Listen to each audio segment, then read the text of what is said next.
தற்போது மதுரை மாவட்ட அளவில் முதலிடம் பிடித்த மாணவி யார் என்ற கேள்விகளுக்கு பதிலளிக்க நமது செய்தியாளர் பிரதீபா காத்திருக்கிறார். பிரதீபா, இனி உங்களிடம். திவ்யா, மதுரை மாவட்டத்தை பொறுத்தவரைக்கும் உசிலம்பட்டி, மேலூர், மதுரை ஆகிய 3 கல்வி மாவட்டங்களையும் சேர்த்து 124 மையங்களில் 21,956 மாணவர்கள், 22,193 மாணவிகள் என மொத்தம் 44,149 பேர் தேர்வு எழுதினாங்க. இவங்கள மதுரை மாவட்டத்தில் மட்டும் 498 மதிப்பெண்களை பெற்று மாநில அளவில் 2ஆம் இடத்தையும் மாவட்ட அளவில் முதலிடத்தையும் 4 பேர் பெற்றிருக்காங்க.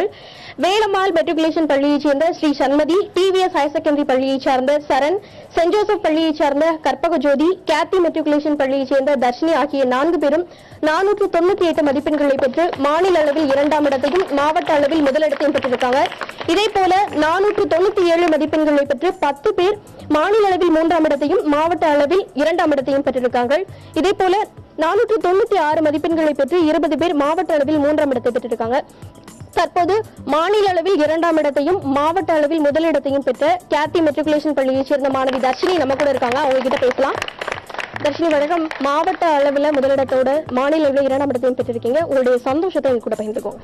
I'm extremely happy. எனக்கு I have no words to explain. இதுக்கு சப்போர்ட்டிவாக இருந்த என்னோட கேத்தி ஸ்கூல் என்னோட school correspondent, adviser ma'am, principal sir, subject teachers, especially என்னோட கிளாஸ் டீச்சர், என்னோட ஃப்ரெண்ட்ஸு, என்னோட பேரண்ட்ஸ், என்னோட அம்மா, சித்தி, மாமா எல்லாருக்கும் நான் தேங்க்ஸ் சொல்லிக்கிறேன்.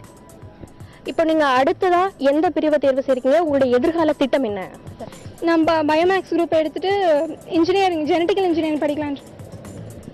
அதாவது மாநில அளவில் 2ஆம் இடத்தையும் மாவட்ட அளவில் முதலிடத்தையும் பெற்றிருக்குது, ரொம்ப சந்தோஷத்தையே அளிக்குது. அதோட அடுத்ததான் அவங்க பயோமேக்ஸ் குரூப்பை எடுத்து ஜெனட்டிக் இன்ஜினியரிங் படிக்க இருக்கிறதா சொல்லியிருக்காங்க. மதுரை மாவட்டத்துடைய தேர்ச்சி சதவீதத்தை பொறுத்த வரைக்கும் 95.68%, அதாவது கடந்த ஆண்டோடு ஒப்பிடுகையில் 1.4% தேர்ச்சி அதிகரிச்சிருக்கு. திவ்யா.